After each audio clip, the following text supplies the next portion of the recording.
Hey artists, I'm going to help you with your clan house artwork. What a beautiful house screen this is, and you'll see by the red outline what part of it you're going to be doing. So the first thing I think we should do is we're going to be needing this yellow paint later, and it needs some time to dissolve. It's important to just put a very little bit in the cup here with my yellow chunk of paint. So I'm just going to go up to that little black mark that I've made there, and I'm going to let this start to dissolve while I'm working on my coloring.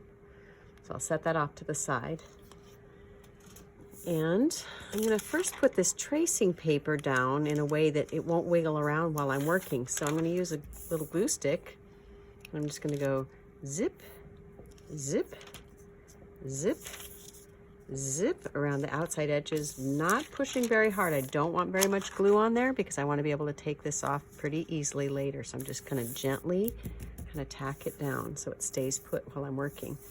I can look right through this tracing paper at Preston Singletary's beautiful form line design.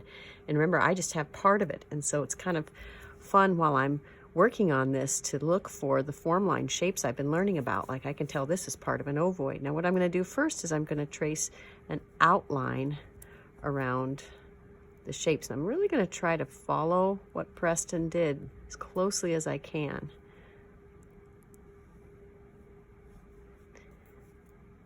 And then after I do the outline of each area, I'll color it in.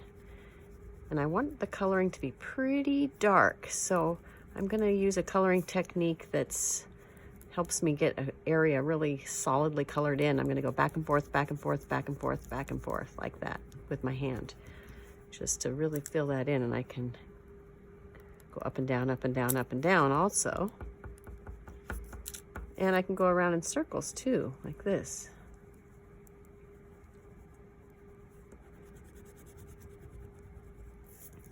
So I'm going to color in all the places where I can see that Preston Singletary made his black. And I'm going to leave the places where he left it white.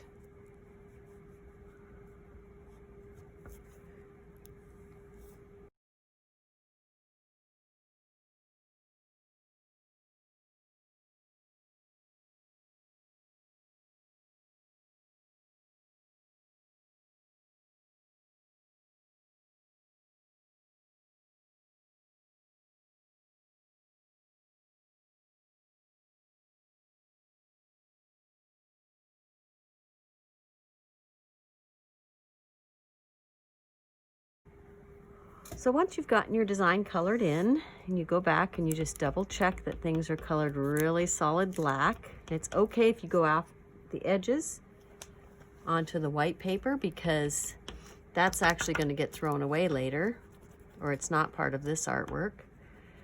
So just double check, make sure things are colored in as darkly as you can.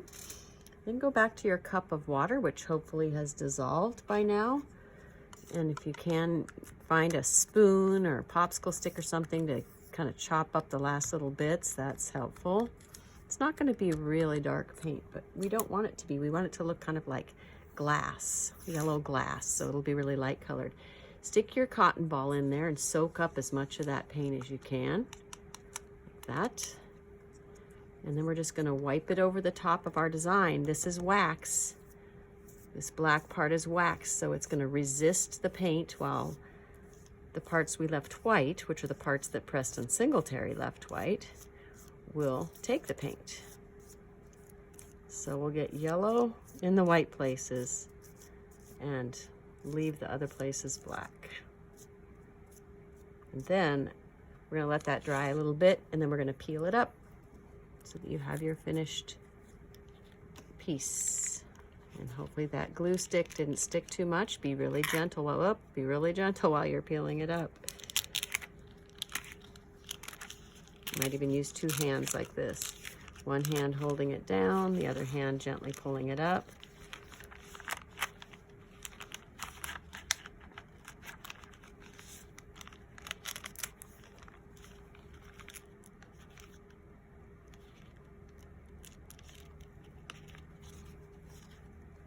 And then I'm going to let this dry and flatten it out for later.